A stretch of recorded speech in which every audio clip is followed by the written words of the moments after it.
Profe, le agradecemos por su tiempo y le vamos a hacer unas preguntitas que tenemos de este deber sí. Eh, Profe, para usted, ¿qué es la terapia cognitivo-conductual? Para mí la terapia cognitivo-conductual, qué pregunta.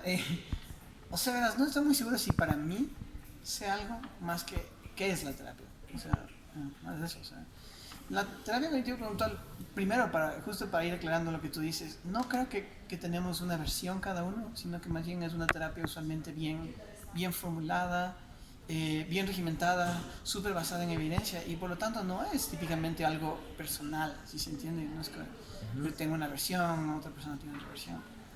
Y básicamente, en forma muy básica ya describir qué es una terapia que usa técnicas cognitivas y conductuales para tratar de cambiar el estado de la persona. ¿Sí? Ya. Hace mucho tiempo se descubrió que, no se descubrió, esto es algo tan obvio que todo el mundo lo sabe, pero por ejemplo, si tú le dices a alguien que está enojado, si le dices, ¿sabes qué? Cálmate. Que lo que pasa inmediatamente es que se ponen hasta más enojados. Entonces, o sea, lo que se descubre es que cambiar estados emocionales, cambiar estados fisiológicos como ansiedad, es muy duro directamente. O sea, no se puede decir a alguien, ¿estás triste? Yo tengo la solución, solo ponte mucho más feliz. O sea, si no funciona así. Entonces, lo que hace esta teoría es usar una técnica cognitiva, conductual, que sí llega a hacer eso. ¿Sí? Entonces, no hablamos, por ejemplo, yo cuando trato a gente de depresión, yo casi nunca uso la palabra depresión. Pero sí uso la palabra, ¿qué actividad vas a hacer hoy día? ¿Cómo estás pensando sobre ti mismo? Piensas que vale la pena vivir aquí en el mundo, lo que sea, porque esos pensamientos informan la depresión, lo que Chévere, llamamos el ABC en este caso. chévere. Eso es en base a lo que es. Gracias. Otra pregunta. ¿Cuál es la duración de la terapia cognitivo-conductual? Depende, y ahí sí hay varias respuestas también. Depende mucho, verás, la terapia, eso sí, es usualmente desestablecida y por lo tanto sí suele tener un límite de sesiones. Incluso hay investigación que nos dice que la terapia no necesariamente va a funcionar si, por ejemplo, ya han pasado 3 años de sesiones, ya ni siquiera, ya sabemos que no va a funcionar, o sea, porque simplemente la investigación nos dice eso. Entonces, usualmente la típica duración es de 12 a 24 sesiones, que pueden pasar entre 3 y 6 meses. Pero en cambio, eso es para problemas muy específicos, o sea, depresión, anorexia, lo que sea. Pero si es que tienes un caso súper mega complicado, ahí podría tomar mucho más tiempo porque tienes que poner más protocolos, ¿no? O sea, tienes que decir, la persona no solo está deprimida, sino que está usando drogas, también se quiere suicidar. Entonces, tratar todos esos temas empiezan a hacer una terapia más compuesta y eso sí puede seguir más tiempo. Pero no es porque tú decides o lo que sea, sino porque el protocolo llama a que uses unas sesiones para suicidio, uses unas sesiones para depresión, para tratamiento de drogas, que haga terapia de grupos y un montón de cosas más que tienen ese efecto. Entonces, eh, duración, pero sí es limitada, o sea, no es para nada como esas otras teorías de enfoques que, y no hablo mal de eso, o sea, solo es como trabajan esos enfoques, que es, no sé cuándo van a salir aquí, tú vienes a mi consulta y puede tomar estos 5 años, 10 años, no sé. No, o sea, voy a tratar algo. Y igual que la medicina, no es que te hacemos quimio y la quimio no sabemos cuánto va a funcionar. O sea, tenemos que hacerte quimio y 3 meses. Y ahí si en 3 meses no funciona, pues la quimio falló. Sí, Ya. no es que te estamos diciendo, pero sigamos haciendo, no. O sea, Perfecto. recuerda, un poquito, ya viendo tus dos preguntas, es que nosotros tratamos de hacer una terapia muy basada en evidencia y muy científica sobre todo, muy basada en ciencia. Y esas terapias no suelen ser como medicina, o sea, suelen ser como toda medicación. Tienen limitaciones, ya por el diseño en sí de las intervenciones que vas a hacer. Igual que una medicación, la medicación no se toma eternamente, o sea, sino que tiene un diseño para que la tomes de 1 semana, 2 semanas, 3 semanas, lo que sea que necesites. Chévere. ¿Sí? Eso es lo más importante. Perfecto. Profe, ¿desde qué epistemología se basa su práctica? ¿Puedes explicar que ya ni me acuerdo qué es la palabra epistemología? Tengo una idea qué es, pero ¿qué es epistemología? Serían Raíces. las raíces ideológicas. Ok, ya cacho mejor. La raíz más ideal, la terapia cognitivo-conductual tiene bastante del constructivismo, que es una justamente ya más ideológico, incluso el constructivismo es hasta una raíz filosófica. O sea, también es un enfoque terapéutico. Hay terapeutas que son cognitivos constructivistas, por ejemplo, Jacobo Recalde, por ejemplo. Y viene de ahí, y de ahí saca, por ejemplo, la idea de que la persona construye bastante Y entonces en la forma en que construye su percepción del mundo, su forma de razonar, realmente causa consecuencias feas.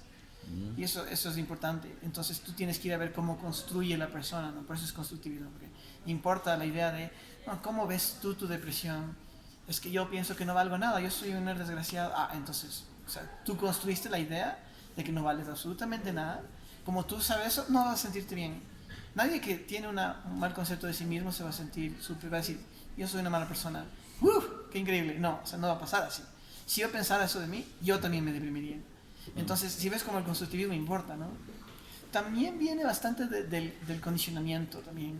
Yo pienso al menos que sobre todo ya la parte más técnica, la parte de los tratamientos y esto, viene de la idea del condicionamiento Skinner y eso, que explica que pequeños cambios se hacen gradualmente y tú sí puedes condicionar gente. ¿Sí? Entonces, alguien que por ejemplo le tiene tanto miedo a comer y no está comiendo muy bien porque tiene una anorexia, lentamente puede empezar a comer un poco más, solo 100 calorías más en una semana, siguiente semana otras 100 calorías. Y gradualmente haces cambios que terminan siendo muy fuertes. Sí. ¿Sí? Y mientras tanto vas haciendo otras técnicas y todo, y se hace como un grupo completo de técnicas terapéuticas que hacen un buen efecto, pero es gradual. O sea, entonces eso es más de conductismo, si se entiende, o sea, guiar a la persona. La forma más sencilla de decir el conductismo es baby steps. O sea, tú puedes llegar a muchos lugares si haces pasitos de bebé.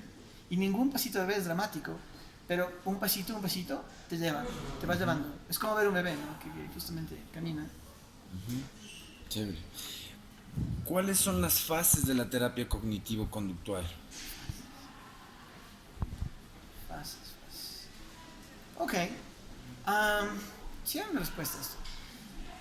La primera diría yo, bueno, la primera es la evaluación. Eso es tan importante. Yo soy psicodiagnóstico y soy profesionista. La primera sesiones o dos van a ser evaluación. Y lo más importante ahí, al menos para mí, al menos del cognitivo conductual, yo me eduqué en Estados Unidos, soy muy objetivo, muy científico, es tratar de tener la mejor evidencia posible. O sea, si la persona está deprimida, hacer una escala de Beck; si la persona tiene ansiedad, hacer una escala de Hamilton de ansiedad; si hacer un CORE, por ejemplo, que es una escala de bienestar. Tratar de medir, o sea, es igual que la medicina en realidad. O sea, la persona, tú puedes tener una gastritis y el médico solo por oírte los síntomas ya sabes que tiene gastritis. Pero no se queda solo ahí, te dice, hagamos una endoscopía y ahí vamos a medir la gastritis. ¿Sí entiendes? Hay una diferencia entre decir alguien es alto y en cambio medir qué tan alto es. O sea, son diferencias. Entonces, eso es como primera base, o sea, evaluar bien, diagnosticar bien y medir bien. Tener como un cuadro muy claro de lo que estás tratando. Y de ahí ya viene la parte que es intervención, ¿sí? Que es la segunda parte. Y demora, por ejemplo, entre 24 sesiones diría yo que 2 pueden ser para evaluación. Si lo haces bien, lo haces rápido, 2 está bien. Probablemente tendrías como unas, ¿qué será? 20 tal vez, no, menos. Tal vez unas 18, 16, algo así para hacer ya más bien la terapia. Y las últimas son salida. Yo creo que la buena terapia cognitivo-conductual tiene que tener una salida, porque la terapia cognitivo-conductual no te vuelve dependiente del terapeuta. Eventualmente la idea es que tú te vuelvas tu propio terapeuta. Se llama autoterapia eso. Y si tú no haces eso, el cliente simplemente vuelve a ti, o sea, y no quieres eso. Yo digo a mis estudiantes, en terapia es un trabajo muy raro porque tú quieres que la persona te despida. ¿Sí se entiende? O sea, cuando yo trabajo aquí como profesor, no estoy interesado en que me despidan. En terapia sí. En terapia la persona tiene que estar tan bien que eventualmente diga no más. Y entonces la autoterapia de salida es muy importante. Hablas mucho, por ejemplo, yo he tenido casos en donde, hablando de forma muy específica, en donde alguien me dice, yo ya no tengo, por ejemplo, ansiedad a las arañas. Pero ¿sabe qué, Mauricio? Mire, ya estamos acabando terapia y yo sé que en 2 semanas voy a viajar al oriente. Me voy al oriente, me voy a topar con arañas ahí. Y yo le digo, bien, entonces vamos a empezar a prepararte aquí de salida a que ya te prepares para eso. Entonces ya vamos adelantando el evento.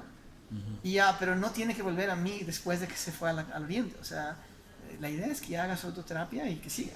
Entonces yo le hablo y le digo, ¿cómo te vas a sentir allá? ¿Qué es lo que vas a experimentar? Tratamos de hacer algo con respecto ya a la salida. Entonces eso es súper importante. Chévere. Y una medida final, ¿cierto? Perdón. Una medida final. Bueno, al menos una. Usualmente tomamos medida todo el rato. Pero al menos medir cómo sale, porque recuerda, o sea, si sale con menos depresión tiene que verse en las escalas. No puede ser una evidencia. tiene que haber evidencia. Yo sé que Jaime, por ejemplo, es otra idea completa. No hay mucha evidencia ahí, todo no es así. Y yo respeto eso. Pero en mi caso, al menos, evidencia total. Porque no puede ser de otra forma. Es que no puede ser. Somos médicos. No hay otra. ¿Cómo se genera el cambio en el paciente? Gradualmente y usualmente a través de cambios conductuales y cognitivos. También puedes enseñar, por ejemplo, como técnicas corporales para relajarte, la típica relajación progresiva, la respiración. Aunque, profe, esa es la siguiente pregunta. ¿Qué técnicas utiliza? Bueno, pero vamos con la primera. ¿Cuál es la primera? ¿Cómo se genera el cambio en el paciente? O sea, ya, entonces yo no voy a entrar en técnicas. Ya. El cambio se genera tratando de hacer cambios pequeños y conductuales o cognitivos. Y ya te digo, puedes hacer también cambios en la fisiología. Por ejemplo, alguien que tiene mucha ansiedad, tiene una ansiedad tan grande que el sistema simpático está hiperactivadísimo y todo. Entonces tú puedes hacer cosas también fisiológicas. Pero tiene que ser gradual. O sea, tienes que ir exponiendo o hablando con el cliente y haciendo como una reestructuración cognitiva que se llama, o hablar de eso. Y entonces eso ayuda a que haya el cambio, ¿no? Entonces la persona que empieza con depresión, por ejemplo, piensa pensando, yo no valgo nada. Y además mañana en el mundo no va a pasar nada bueno. ¿Para qué vivir? Mejor me mato hoy día. Porque mañana seguro me va a pasar algo muy mal. Entonces todo eso te tiene muy mal, te tiene deprimido. Y tu depresión tiene una raíz cognitiva. Entonces ahora yo no puedo permitir que tú tengas eso. Yo tengo que hablar contigo, empezar a preguntar, ¿no? ¿Qué te hace pensar que el mundo está tan así? No, es que usted no ha visto las noticias, Mauricio, noticias te dicen que el mundo está acabado, mira el terrorismo que hay y todo. O te dicen, yo perdí a mi esposa. Si mi esposa ya no vale la pena vivir. Y digo, interesante. ¿Has, por ejemplo, tenido compañeros tuyos que han perdido parejas o hijos? Y me dice, sí. Oh, ¿y ellos se fueron y se mataron? No, ellos siguen vivos y están muy bien.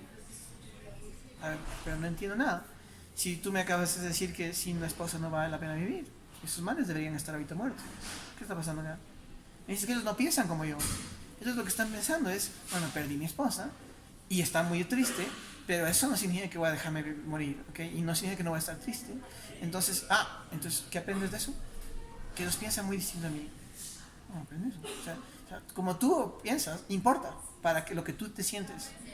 ¿Sí? Entonces yo le digo, bien, entonces, ¿cómo sería una mejor forma de pensar para vos que piensas que ya tu esposo murió, se acabó todo? Es que sin mi esposa yo no creo que pueda seguir. ¿Y tu esposa? Ahí es donde empieza la técnica. Todo esto se llama diálogo socrático. Entonces ahí tú dices algo como, ¿y tu esposa qué quisiera? Que te mates. No, que va, mi esposa me amaba. Ella quisiera que yo siga con mi vida. Entonces, ¿qué quiero hacer? No, yo quiero seguir adelante, por eso vine a terapia. No, te va a tocar entonces empezar a pensar que tal vez hay una mejor forma. Entonces, si ves como, o sea, solo es socrático, pero ya va reestructurando cognitivamente, entonces la persona se da cuenta, este pensamiento no está bueno para mí, hay que cambiarlo. Tú no le fuerzas a cambiar, tú solo le muestras la idea. Esa persona lo cambia. Igual también conductualmente, o sea, alguien te dice, doctor, yo pienso que la araña me va a matar ahí. Bueno, veamos si te mata. De repente, si pongo la araña en tu mano, realmente te mueres. Puede pasar. Te pones ahí y dices, ¿no? ¿Ya te moriste? No me he muerto todavía, doctor. Pero ya me mato. Quédate un minuto ahí con la araña. No están así, están muy ansiosos. Digo, ¿qué quiero hacer? Quiero botar la araña y largarme del consultorio. ¿Qué pasa si hace eso? Que sigo evitando, no me va a ayudar eso. Usted ya habíamos aclarado eso. Bien, entonces continúa. Hablemos de eso. Está así con la araña está ahí. Y de repente ya no hay ansiedad. Yo digo, ¿qué es lo que pensaste antes que empezáramos esto? Que me iba a matar la araña me iba a matar. O me iba a morir de un susto yo. ¿Te moriste de un susto? ¿Te mató? No, sí, ya me la siento. Entonces ahí está, ¿no? O sea, estás condicionando a una nueva respuesta. Se llama un nuevo aprendizaje. ¿Sí se entiende? Tienes un aprendizaje muy asustadizo acerca de las arañas. Aprendiste que son peligrosos, horribles. Ahora yo necesito que aprendas que son no necesariamente tan peligrosas, que tú tienes control y todo. En el ataque de pánico también igual. Por ejemplo, si alguien tiene un ataque de pánico, usualmente dice, es que yo no controlo el ataque de pánico. El ataque de pánico me controla a mí. Lo cual no es verdad. Todos nosotros controlamos nuestra ansiedad. Entonces tengo que decirle, ¿quieres tener un ataque de pánico aquí? Tenelo. Entonces le hago hacer un ejercicio, le hago que se coja así y deje de respirar. 30 segundos. Se va a ahogar. Entonces empieza a ahogarse. Y dice, doctor, está viniendo el ataque de pánico. Bueno, deja que venga. Y entonces él empieza a tratar de tener empieza a tener un ataque de pánico y de repente cuando deja que venga, entonces no viene. Y yo le digo bien, o le digo a veces, dale, ten todo el pánico que tengas, dale, te voy a hacer ánimo, ten pánico, ten pánico. Y el tipo se queda así, doctor, no puedo tener pánico. Algo está pasando, pero te acabo de decir que tengas pánico, ten todo el pánico que tengas. Y entonces él me dice, pero es que doctor no puedo, porque no pasa voluntad, yo no es que tengo ataques de pánico. Así. O sea, entonces sí lo controlas. Entonces, ¿qué aprendes de eso? Siempre la pregunta clave en terapia para cambiar, lo que tú dices que motiva al cliente es no solo ejercicio, sino de qué aprende. ¿Sí? Cuando hagas un ejercicio, una exposición, cualquier reestructuración, ¿qué aprende? ¿Qué aprende? ¿Qué aprende? ¿Qué aprende? ¿Qué aprende de eso? Y la persona tiene que poder decirte, estoy aprendiendo algo diferente, o sea, estoy entendiendo de forma distinta. Chévere. ¿Qué técnicas utiliza? Así, sí méteme mucho en complicaciones. Usamos, por ejemplo, las 4, diría yo, 5 técnicas básicas que hay para cognitivo conductual. Es psicoeducación. En cognitivo conductual no hay un entretelón, no escondes nada. Por ejemplo, yo sé que hay otros enfoques en donde tú tienes como un entretelón, tú piensas que el paciente tiene unas neurosis, que tú ni hablas de eso con el cliente. O sea, aquí no, aquí tú sabes todo, el paciente sabe el método. Es como que es como si estuvieras en un show de magia y lo que pasa es mágico, pero te cuentan el truco. Esa se llama psicoeducación y no se tiene que hacer tan agresivamente como tú magistralmente, ¿no? Así, hablas con el cliente, vas viendo con él. Muchas veces yo he tenido que hablar como son, por ejemplo, ataques de pánico. La gente dice, es que el ataque de pánico no empieza por nada. No, ahí o sea, inmediatamente el tipo está mal psicoeducacionado, porque los ataques de pánico no empiezan por cualquier cosa, o sea, algo pasa.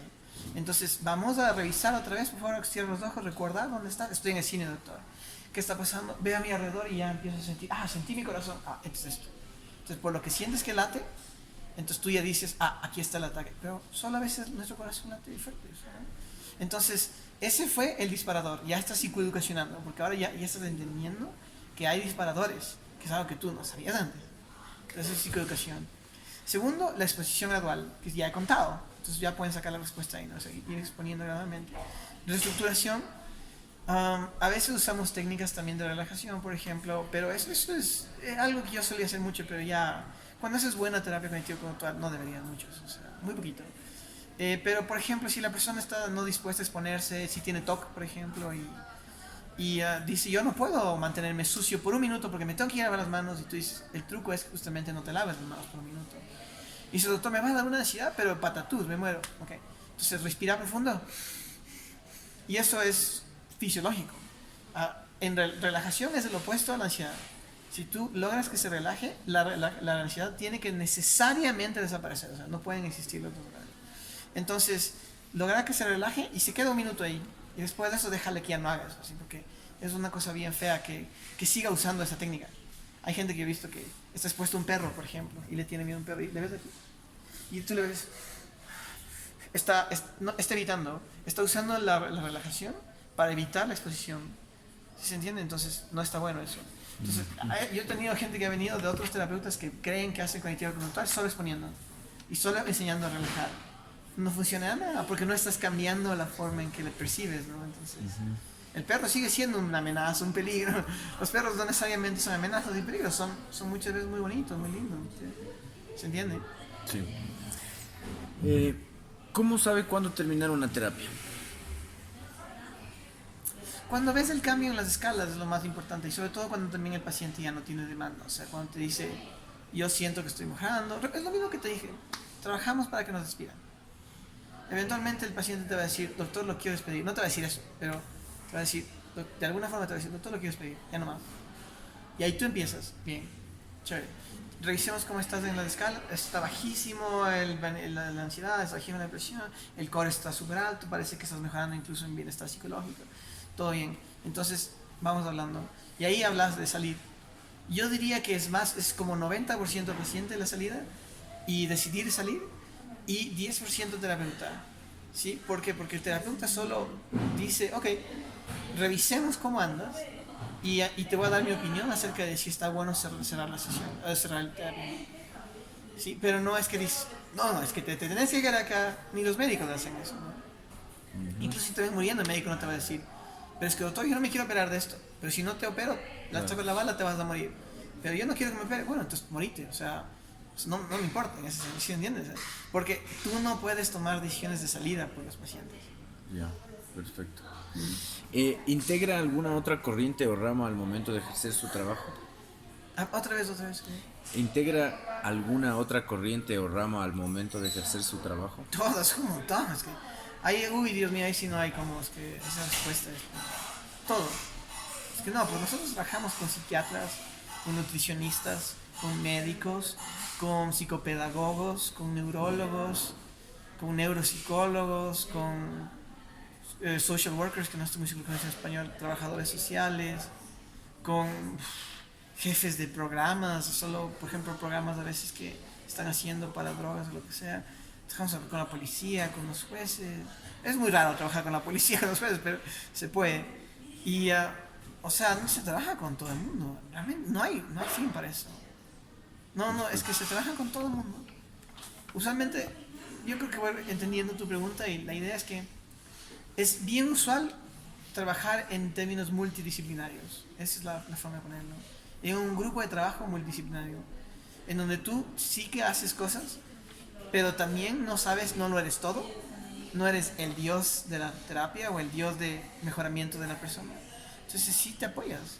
Yo alguna vez tomé una foto yo trabajé un tiempo en Estados Unidos, en una clínica que trabajábamos casos de anorexia. Y fue una pasantía muy cortita que hice. Y me acuerdo que un día estábamos reunidos un lunes, todos los que trabajábamos los casos, los profesionales, porque para anorexia se necesitan muchos casos, mucha gente. Me acuerdo, estábamos así, cuéntalos. Estaba yo, terapeuta. Estaba el terapeuta artístico. Estaba el terapeuta de grupo. Estaba el enfermero. Estaba el psiquiatra. Estaba el nutricionista. Estaba el médico general. Estaba el director de la clínica. O sea, yo tomé una foto, solo me salí un ratito, ahí estoy. Tomé una foto, 11 personas lo que están ahí. De toda la gente que trabaja, y toda esa gente da una opinión. Dice, yo como terapeuta de grupo estoy viendo esto del paciente tal. Yo, terapeuta principal, estoy viendo tal cosa. Este paciente está mejorando. El enfermero dice cosa. El psiquiatra está hablando de qué pastillas se van a dar o qué no se van a dar. O sea, es que no puede ser. No puedes trabajar con menos que eso porque la anorexia es complicada. Entonces usualmente es mejor así. Chévere. Gracias,